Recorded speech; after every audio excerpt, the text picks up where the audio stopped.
Hello friends, welcome to जानी talks. तो आज की इस वीडियो में दोस्तों हम डिस्कस करेंगे एचपी जीके, इंडियन जीके और वर्ल्ड जीके के बहुत ही महत्वपूर्ण प्रश्न जो कि आपके एचपी सेक्रेटरी क्लर्क एग्जाम के लिए काफ़ी हेल्पफुल होंगे।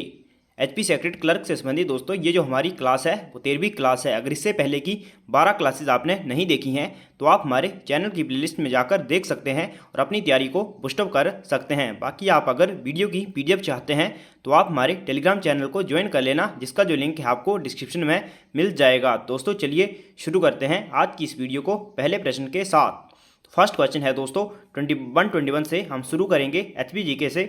What is the maximum altitude of inner Himalayas. तो आपको बताना है आंतरिक हिमालय की अधिकतम ऊंचाई कितनी है। दोस्तों आप सभी को पता है हिमालय जो है उसको 3 भागों में डिवाइड किया गया है। तो कौन कौन सा दोस्तों? आउटर हिमालय, इनर हिमालय और ग्रेटर हिमालय। तो यहाँ पर पूछा है आंतरिक हिमालय यानी कि इनर हिमालय। तो इनर हिमालय की जो रेंज है दोस्तों वो है 4500 मीटर तक। तो इसका ऑप्शन डी जो है वो सही हो जाएगा। अगर बात करें दोस्तों आउटर हिमालय की, तो आउटर हिमालय की जो रेंज है दोस्तों मैक्सिमम वो है 1500 मीटर। और उसके बाद जो हो आपका बच जाता है ग्रेटर हिमालय, उसकी रेंज 6000 मीटर तक जाती है। तो इससे काफ़ी प्रश्न बनते हैं तो आपने याद रखना है। और जो आपका दोस्तों इनर हिमालयाज है इसको मिड हिमालयाज के नाम से भी जाना जाता है, जिसमें पीर पंजाल पर्वत श्रेणी वगैरह आती हैं। और जो आउटर हिमालय है उसको शिवालिक पर्वत श्रेणी के नाम से जाना जाता है। और ग्रेटर हिमालय जो है उसको हिमाद्री के नाम से जाना जाता है। नेक्स्ट क्वेश्चन है which is the largest natural lake of HP. आपको बताना है कौन सी हिमाचल प्रदेश की सबसे बड़ी प्राकृतिक झील है। तो काफ़ी आसान प्रश्न है दोस्तों। सबसे बड़ी जो प्राकृतिक झील है वो है रेणुका। तो ऑप्शन डी जो है वो सही हो जाएगा, रेणुका। और ये कहाँ है दोस्तों? तो ये है सिरमौर डिस्ट्रिक्ट में। और रेणुका कौन थी दोस्तों? तो ये जो भगवान परशुराम थे उनकी माँ थी। और ये जो झील है दोस्तों, इस झील की आकृति जो है वो एक सोई हुई स्त्री के समान प्रतीत होती है। तो ये भी काफ़ी बार प्रश्न बनता है। बाकी डल लेक जो है ये कहाँ है? तो ये कांगड़ा में है, धर्मशाला में। गोविंद सागर जो है बिलासपुर में है दोस्तों। और ये है मैनमेड सबसे बड़ी झील है हिमाचल की। और रिवाल्सर जो है दोस्तों तो ये कहाँ है? तो ये है मंडी में। नेक्स्ट है which is the north western most district of HP. तो यहाँ पर पूछा है कौन सा हिमाचल प्रदेश का सुदूर उत्तर पश्चिमी जिला है। अगर दोस्तों आपको हिमाचल प्रदेश का मैप पता है तो आप इस क्वेश्चन का आंसर आसानी से कर पाएंगे। तो जैसे हिमाचल का जो मैप बनता है दोस्तों, तो जो नॉर्थ में 2 डिस्ट्रिक्ट आते हैं, इस तरफ आता है आपका लाहौल स्पीति और इस तरफ आता है आपका चंबा। तो यहाँ पर पूछा है सुदूर उत्तर पश्चिम, तो उत्तर पश्चिम में पड़ेगा आपका चंबा डिस्ट्रिक्ट। तो इसका ऑप्शन जो सी है वो सही हो जाएगा, चंबा। अगर यहाँ पर उत्तर पूछा होता या फिर उत्तर पूर्व भी कर सकते हैं तो इसका आंसर लाहौल स्पीति होना था। नेक्स्ट है the river Sutlej enters Mandi district at which place.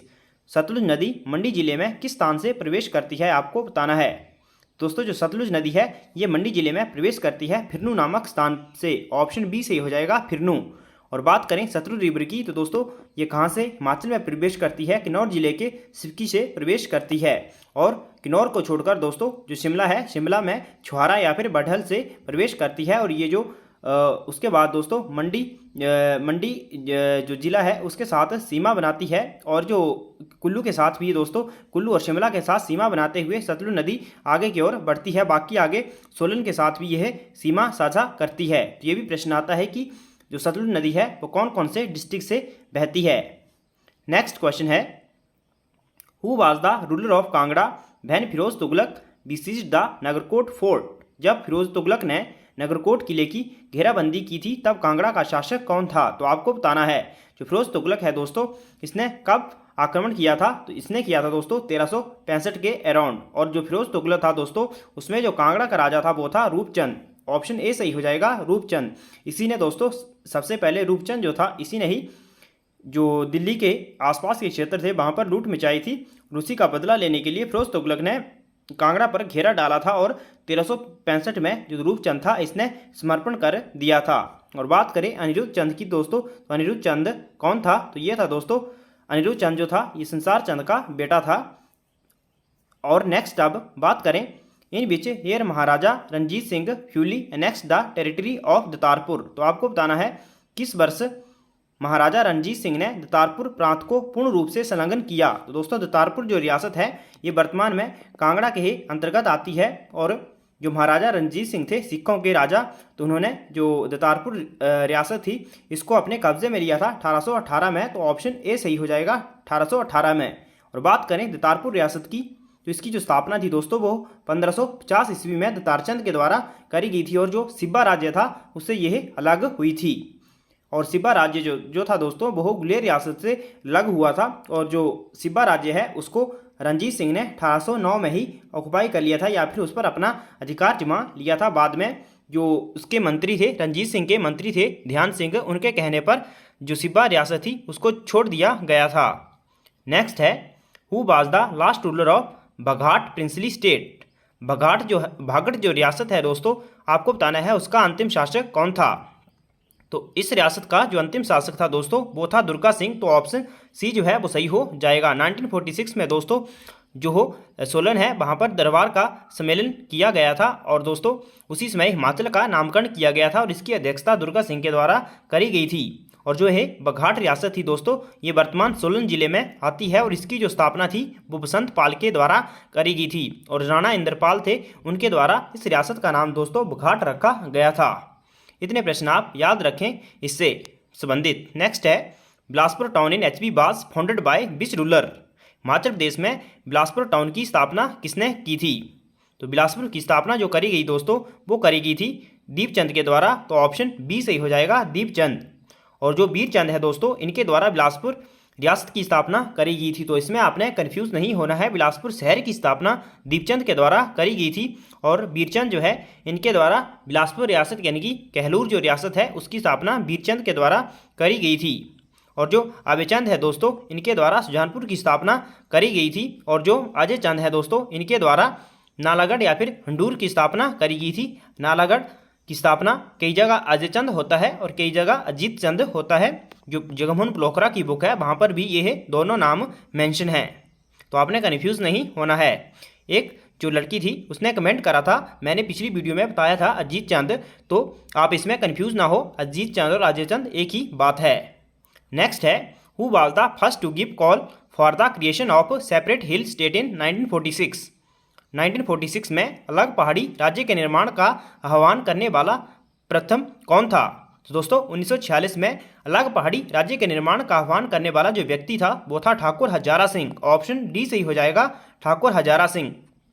आप सभी को पता है दोस्तों जब भारत आज़ाद हुआ था तो उसमें काफ़ी रियासतें थी और हिमाचल जो था वो पंजाब का हिस्सा था। तो दोस्तों जो पंजाब था वो हिमाचल को अपने से अलग नहीं होने चाहता था। तो हमारे जो प्रतिनिधि थे जैसे डॉक्टर यशवंत सिंह परमार और अन्य जो क्रांतिकारी थे उन्होंने हिमाचल के योगदान में हिमाचल के निर्माण में काफ़ी योगदान दिया है। तभी तो जो वाई.एस. परमार हैं दोस्तों इनको हिमाचल का निर्माता कहा जाता है। नेक्स्ट क्वेश्चन है, a shrine dedicated to Baba Gorakhnath is located in which temple complex of HP. तो आपको बताना है जो बाबा गोरखनाथ को समर्पित एक तीर्थ हिमाचल प्रदेश के मंदिर किस परिसर में स्थित है। तो जो बाबा गोरखनाथ को समर्पित एक तीर्थ जो है दोस्तों वो है ज्वालाजी मंदिर में। ऑप्शन ए सही हो जाएगा, ज्वालाजी मंदिर। और चिंतपूर्णी कहाँ है, तो ये है ऊना में, जिसे भगवती चिन्मस्तिका के नाम से भी जाना जाता है। और प्रसिद्ध चामुंडा मंदिर है कांगड़ा डिस्ट्रिक्ट में। नेक्स्ट है, a Buddhist stupa in Chaitru near Kangra was build during the period of. Kangra पास चैतरू में बौद्ध स्तूप किस काल में बना था। तो ये बना था दोस्तों, ऑप्शन बी सही हो जाएगा, अशोक के समय। कांगड़ा के पास दोस्तों चैतरू और जो चढ़ी नामक स्थान है वहाँ पर बौद्ध स्तूप बनाए गए थे और कुल्लू में भी उसी समय बनाए गए थे।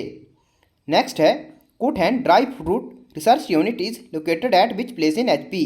कुट और ड्राई फ्रूट अनुसंधान इकाई किस स्थान पर स्थित है। तो ये है दोस्तों लाहौल स्पीति के केलांग में। तो ऑप्शन ए सही हो जाएगा, केलांग में। और दोस्तों 1925 से लाहौल स्पीति में कुट की खेती शुरू हुई थी। ये भी प्रश्न एग्जाम में पूछा जाता है। नेक्स्ट क्वेश्चन है, who set up first central school in Shimla around 1848। 1848 ईस्वी के आसपास किसने शिमला में प्रथम सेंट्रल स्कूल की स्थापना करी थी। तो ये करी थी एडवर्ड के द्वारा। ऑप्शन ए सही हो जाएगा, एडवर्ड। और बात करें दोस्तों मूरक्राफ्ट की, तो यह कुल्लू आने वाला प्रथम यूरोपीय था। 1820 में दोस्तों इसने यात्रा करी थी और रोहतांग दर्रा भी उसी समय यह गया था, विलियम मूरक्राफ्ट। और जो वंशावली हैं उनकी तरफ सर्वप्रथम ध्यान जो आकर्षित किया था ये भी मूरक्राफ्ट के द्वारा करा गया था। नेक्स्ट है in which year a bridge over Sutlej at Jeori was completed. तो जो ज्यूरी ब्रिज है दोस्तों वो सतलुज नदी पर बना है। तो आपसे पूछा है किसका निर्माण जो था किस वर्ष कंप्लीट हुआ था। तो ये हुआ था 1889 में। तो ऑप्शन डी सही हो जाएगा 1889 में। नेक्स्ट है which Himachali women was presented with Lakshmibai award in the year 2000। तो वर्ष 2000 में किस हिमाचली महिला को लक्ष्मीबाई पुरस्कार से सम्मानित किया गया। 2000 में दोस्तों जो लक्ष्मीबाई पुरस्कार मिला था हिमाचली महिला को वो थी किंकरी देवी। ऑप्शन बी सही हो जाएगा। यह प्रसिद्ध पर्यावरणविद थी दोस्तों और यह सिरमौर जिले से संबंधित हैं। नेक्स्ट है टेट्राथाइलेट इज यूज्ड एज। टेट्राएथाइलेट किस रूप में प्रयुक्त होता है आपको बताना है। तो दोस्तों टेट्राएथाइलेट जो है दोस्तों यह पेट्रोल एडिटिव के रूप में प्रयुक्त होता है। ऑप्शन डी सही हो जाएगा पेट्रोल एडिटिव। और ये दोस्तों एंटी नॉक एजेंट है।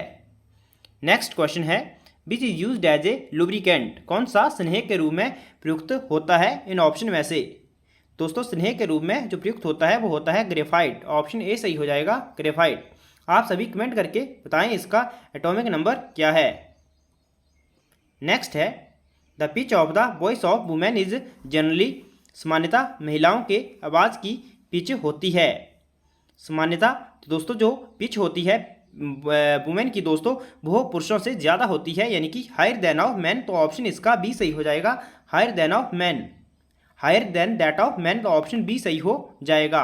नेक्स्ट है which is not a vestigial organ. तो आपको बताना है इनमें से कौन सा अवशेषांक नहीं है।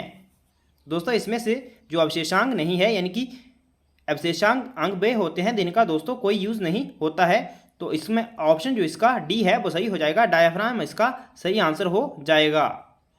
नेक्स्ट है the bats are able to fly in dark since their wings produce. चमगादड़ अंधेरे में उड़ने के लिए सक्षम होते हैं क्योंकि उनके पंख उत्पन्न करते हैं। तो ये क्या उत्पन्न करते हैं दोस्तों अल्ट्रासोनिक वेव्स जो हैं उत्पन्न करते हैं। तो ऑप्शन बी सही हो जाएगा अल्ट्रासोनिक वेव्स। नेक्स्ट है dialysis is used when a patient has serious trouble with. रोगी को किसकी गंभीर समस्या होने पर डायलिसिस किया जाता है। तो ये है दोस्तों किडनी की समस्या। ऑप्शन बी सही हो जाएगा किडनी। इसकी जो कार्यात्मक इकाई है दोस्तों वो क्या है वो है नेफ्रॉन। नेक्स्ट है Buddha has been described as a ocean of wisdom and compassion in. Buddha को डैश डैश में ज्ञान और करुणा का सागर बताया गया है। तो ये बताया गया है दोस्तों अमरकोश में। ऑप्शन बी सही हो जाएगा अमरकोश। और ये किसकी रचना है दोस्तों ये आप कमेंट करके बताएं।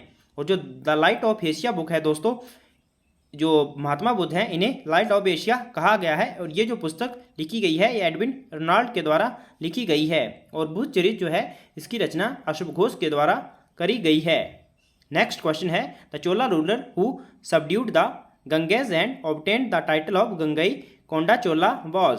गंगा को वश में करने वाला तथा गंगई कोंडा चोल की उपाधि प्राप्त करने वाला चोल शासक कौन था। तो इसका ऑप्शन डी सही हो जाएगा राजेंद्र चोल प्रथम जो था दोस्तों उसने गंगई कोंड चोल की उपाधि धारण करी थी और गंगा को वश में किया था। तो ऑप्शन बी जो है वो सही हो जाएगा। नेक्स्ट है which Mughal ruler had the chains of justice fastened up which could be shaken by his subjects to bring their grievances to his notice. किस मुगल शासक ने न्याय की जंजीरों को बांधा हुआ था जिसे उसकी प्रजा अपनी शिकायतों को उसके ध्यान में लाने के लिए हिला सकती थी। तो दोस्तों न्याय की जंजीर का जो संबंध है वो है जहांगीर से। ऑप्शन सी जो है वो सही हो जाएगा। तो सोने की दोस्तों न्याय की जंजीर बनाई हुई थी जहांगीर ने। और जब भी प्रजा को अपनी शिकायतों की तरफ जो राजा था उसका ध्यान आकर्षित करना होता था तो दोस्तों वह न्याय की इस जंजीर को हिलाता था। तो ये किससे संबंधित है जहांगीर से। और दोस्तों जिस भी क्वेश्चन के बारे में मैं आपसे पूछता हूं कि आप कमेंट करिए तो उसके बारे में जितना हो सके आप डिटेल में लिखा करिए। अगर आप अच्छा आंसर कमेंट करते हैं दोस्तों तो आपके कमेंट को मैं पिन कर दिया करूंगा। नेक्स्ट है 14 rock edicts of Ashoka have been unearthed at. Ashok के 14 शिलालेख कहाँ पाए गए हैं। तो दोस्तों अशोक के 14 शिलालेख जो हैं वो पाए गए हैं गिरनार में। तो ऑप्शन सी सही हो जाएगा गिरनार। नेक्स्ट है the raths at Mahabalipuram are. Mahabalipuram में रथ हैं। तो दोस्तों जो महाबलीपुरम है इसमें जो रथ हैं वो है मोनोलिथिक स्ट्रक्चर यानी कि एक आश्रम संरचना है। ऑप्शन सी सही हो जाएगा। और ये है दोस्तों कितने हैं संख्या में तो ये है 7। और इनका जो निर्माण था दोस्तों वो पल्लव वंश के द्वारा जो पल्लव वंश के राजा थे नरसिंह वर्मन, उनके द्वारा करवाया गया था। नेक्स्ट है, अस्पृश्यता की बुराई के उन्मूलन के लिए डैश डैश ने अस्पृश्यता विरोधी लीग की स्थापना करी थी। तो एंटी अनटचेबिलिटी लीग की स्थापना करी गई थी दोस्तों महात्मा गांधी के द्वारा। ऑप्शन सी सही हो जाएगा, महात्मा गांधी 1932 में इनके द्वारा यह स्थापना करी गई थी दोस्तों, जो हरिजन सेवक संघ बनाया गया था। नेक्स्ट है, after 1853 a very large amount of the British capital was invested in. तो दोस्तों 1853 के बाद ब्रिटिश पूंजी की एक बहुत बड़ी राशि का निवेश कहाँ किया गया था? तो ये किया गया रेलवे में। ऑप्शन ए सही हो जाएगा। आप सभी को पता है 1853 में ही भारत में पहली रेल चली थी। तो उसी के बाद दोस्तों 1853 के ही बाद जो ब्रिटिश पूंजी का एक बहुत बड़ी राशि थी वो रेलवे में इन्वेस्ट की गई। नेक्स्ट है, कौन सा प्राधिकरण भारत की संचित निधि से राज्यों के राजस्व की सहायता के लिए अनुदान को नियंत्रित करने वाले सिद्धांतों की सिफारिश करता है? तो ये करता है वित्त आयोग, जो फाइनेंस कमीशन है। ऑप्शन सी सही हो जाएगा, फाइनेंस कमीशन। नेक्स्ट है, in the election of the president the value of the vote of the Lok Sabha member. तो राष्ट्रपति के चुनाव में लोकसभा के सदस्यों के मत का मूल्य कितना है दोस्तों? तो ये है दोस्तों, जो एक सदस्य होता है यानी कि एक मेंबर होता है, उसके द्वारा प्रतिनिधित्व किए गए मतों की कुल संख्या के अनुसार दोस्तों जो एक एमपी होता है उसकी जो एरिया होता है यानी कि उसकी जो कंस्टिट्यूएंसी होती है उसमें जो वोट होते हैं, सभी कंस्टिट्यूएंसी में भिन्न भिन्न वोट होते हैं, तो उसी के हिसाब से उसके जो मत होता है उसका मूल्य होता है। नेक्स्ट है, which is true about the supreme court. कौन सा उच्चतम न्यायालय के लिए सही है? तो उच्चतम न्यायालय के लिए दोस्तों इनमें से जो सही है वो है ऑप्शन बी। ऑप्शन बी सही हो जाएगा। ये भारत का सर्वोच्च संघीय न्यायालय है। बाकी दोस्तों ऑप्शन 1 की बात करें तो इसके पास केवल अपीलीय अधिकार नहीं है। इसके बाद जो है दोस्तों ओरिजिनल ज्यूरिडिक्शन भी है, एडवाइजरी भी है और एपीलेट ज्यूरिडिक्शन भी है। तो ओरिजिनल ज्यूरिडिक्शन की बात करें तो आर्टिकल 131 में दोस्तों इसका वर्णन है। नेक्स्ट है, which is not included in the minimum needs programme. Minimum needs programme की बात करें दोस्तों, कौन सा मिनिमम नीड प्रोग्राम में शामिल नहीं है? तो इनमें जो मिनिमम नीड प्रोग्राम में शामिल नहीं है तो ऑप्शन इसका डी सही हो जाएगा। अनएम्प्लॉयमेंट अलाउंस जो है इसमें शामिल नहीं है। और बात करें दोस्तों MNP की, इनकी मिनिमम नीड्स प्रोग्राम की, तो इसकी शुरुआत हुई थी जो 5th 5 ईयर प्लान था दोस्तों उसमें 1974 से 1978 के बीच में दोस्तों मिनिमम नीड्स प्रोग्राम की शुरुआत हुई थी। और इसके जो मुख्य उद्देश्य था दोस्तों वो लोगों को मूलभूत सुविधाएं उपलब्ध करवाना था। नेक्स्ट है, beach is a feature formed by river. कौन सी नदियों द्वारा निर्मित रचना है? तो इनमें से जो दोस्तों नदियों द्वारा निर्मित रचना है वो है मिएंडर। ऑप्शन सी सही हो जाएगा, मिएंडर। बाकी बात करें दोस्तों इंसलबर्ग की, तो इंसलबर्ग जो फॉर्म्ड होते हैं ये होते हैं दोस्तों जो इरोजन और वेदरिंग प्रोसेस होती है उनके द्वारा इंसलबर्ग का निर्माण किया जाता है। इनकी यह रॉक चट्टानों से संबंधित रचना है। और सर्क जो है इनका निर्माण होता है दोस्तों ग्लेशियर से, यानी कि बर्फ के द्वारा हिमनदों से इनका निर्माण होता है। और जो मोरेन है जो अब मैंने आपको पिछली वीडियो में बताया था, इनका निर्माण भी ग्लेशियर से होता है, ग्लेशियर से होता है। नेक्स्ट क्वेश्चन है वो है, in the semi arid and temperate grassland the most commonly found animals are. तो अर्धशुष्क और शीतोष्ण घास के मैदानों में सामान्यतः सबसे अधिक पाए जाने वाले जो जानवर हैं वो हैं दोस्तों शीप एंड गोट्स, यानी कि भेड़ और बकरी। ऑप्शन डी करेक्ट हो जाएगा। Next question, dry farming is. आपको बताना है जो शुष्क खेती है वो क्या है। तो दोस्तों शुष्क खेती जो है वह क्या है? तो ये method of farming without irrigation. तो काफ़ी आसान प्रश्न था। ऑप्शन सी, सिंचाई के बिना कृषि की एक पद्धति है। नेक्स्ट है, in which state Bokaro steel plant is situated. दोस्तों बोकारो जो स्टील प्लांट है वो कहाँ सिचुएटेड है आपको बताना है। तो दोस्तों जो बोकारो स्टील प्लांट है ये स्थित है दोस्तों झारखंड राज्य में, जो कि ऑप्शन में नहीं दिया हुआ है। तो जो बोकारो स्टील प्लांट है दोस्तों ये है झारखंड राज्य में और इसकी स्थापना हुई थी दोस्तों 1964 में। और किसकी सहायता से इसको बनाया गया था? तो ये बनाया गया था दोस्तों सोवियत यूनियन की सहायता से, यानी कि रशिया की सहायता से इसे बनाया गया था। तो आई होप दोस्तों आपको वीडियो पसंद आई होगी। अगर वीडियो आपको पसंद आई है वीडियो को लाइक करें, शेयर करें और चैनल को सब्सक्राइब करना ना भूलें। Thanks for watching. God bless you all.